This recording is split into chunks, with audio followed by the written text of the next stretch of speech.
In The Legend of Zelda Breath of the Wild, there's a puzzle in one of the divine beasts that had me stuck for a good half hour or so. You see, there's this water wheel actively spinning, and you need to find a way to stop it. All game, you've been able to freeze blocks of ice out of bodies of water. So when I found out that the solution is to just freeze the running water, my initial reaction was mild annoyance. From a programming perspective, I would expect running water and still water to be completely different objects in the game's world, so it never even crossed my mind that they would possess the same traits. But then I took a step back and thought about this deeper. If I were a young child or someone less familiar with video games, this would probably have been obvious. It's water, why wouldn't I be able to do this? The only reason I had made the assumption that you couldn't was because I'm so used to games doing stuff like this. For example, sometimes in games there are doors that you can just open and doors that you just can't. I've been so hardwired to understand that yeah, there's nothing behind this door because the game wasn't designed or programmed with anything there. The door only exists to make the world feel real and not actually used to progress. When I saw the running water in Breath of the Wild, I made the assumption that it served to give a thematic reason for the wheel spinning and that I had to find another way to stop it. But sure enough, it served a mechanical purpose as well. Rather than being upset that the game tricked me, I'm more pleased that the game was willing to invite me back into a childlike mindset I haven't experienced in a long time. Now, if you want a discussion of the design metrics of this, I recommend this video from Mother's Basement, which I edited by the way. And if you want a discussion of the programming metrics of this, I recommend this video from Lamhoot, which I did not edit by the way. But I wanted to talk a little bit more personably about this since I think there's a bit of a cultural trend in games that can be discussed here.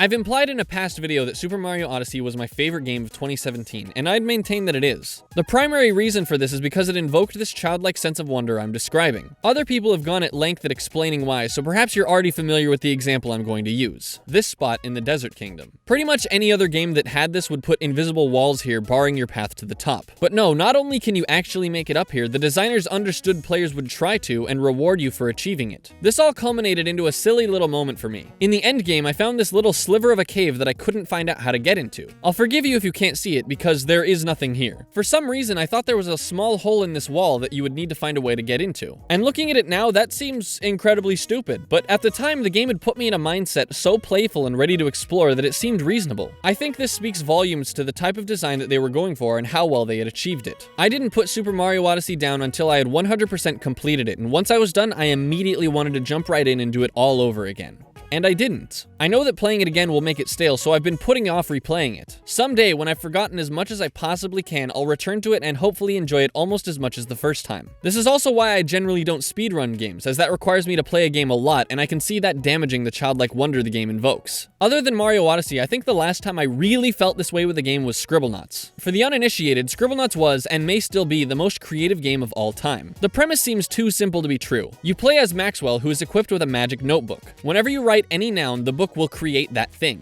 This feels like it would be innovative even for today, and this was in 2009 when I was still young enough to have my mind completely blown by it. Even today, it consistently catches me off guard when I try a new word and realize, wow, the developers even thought of that one. They later incorporated adjectives in the sequel, which would be a really interesting topic to discuss programming and systemic design, so get on it, Lamhoot. I guess what I'm saying is that similar to Breath of the Wild, Scribblenauts does things that I forget is possible for games to do. They even embolden this mindset through gameplay. There's a mode where you have to solve basic puzzles, but what you're told to do is pretty vague. Help this guy do his job. And you're left entirely up to your own imagination on how to get it done. They'll ask you to complete the task again with different objects, forcing you to come up with creative new ways to complete the same task. So while you can do this by just cutting the tree down with an axe, you can also make a termite and it'll do the same thing. It really felt limitless in its possibilities. Perhaps you're already thinking of the childlike wonder games used to invoke in you. A handful of examples of them were heavily shared among friends. Perhaps you're familiar with the idea that Mew can be found in Pokemon Red and Blue underneath a truck, or that Luigi can be unlocked in Super Mario 64. There are tons of examples, many cataloged and recorded, but most were simply untrue. In our youth, we as a culture were so enamored by the worlds that games let us play in that it kept our minds racing, and it primarily happened in games that felt infinitely expansive. Pokemon was the first RPG to give us over 150 playable characters to collect, so of course it felt huge. And Mario 64 was most people's first introduction to the third dimension. All these traits built these games into huge worlds that spanned beyond the scope of the programming, allowing our imaginations to fill in the blanks. This is probably why, to this day, some people still think Ocarina of Time was ever good. Now that one was a joke, but I do think that a lot of veteran gamers playing Ocarina of Time for the first time are missing out on that wonder experience, and as such are especially critical of it. This part of our culture is still alive and well via people who continue to excavate and play these old games and fondly remember the stories they once believed. I think it fair to posit that the desire to stretch what can be done in these games have sort of evolved into the challenges of playing Mario 64 with arbitrary restrictions. Not surprisingly, we have similar cultural phenomena surrounding newer renditions of this experience, like Mario Odyssey and Breath of the Wild. Earlier, I used Left 4 Dead as an example of a game that has a bunch of fake doors. You can look at any door in the game and know quickly whether it's a functional door or just a texture built into the wall. This is because we're so deep into this culture of how games are made. But I can't stress enough that this isn't rigidly a bad thing. Imagine if all these doors were operational. For one thing, it would be incredibly easy to get lost, as a world where you can potentially go anywhere would have very little direction to it. This isn't conducive to a linear game like Left 4 Dead. For another thing, players would want to search every single room, but that would be boring.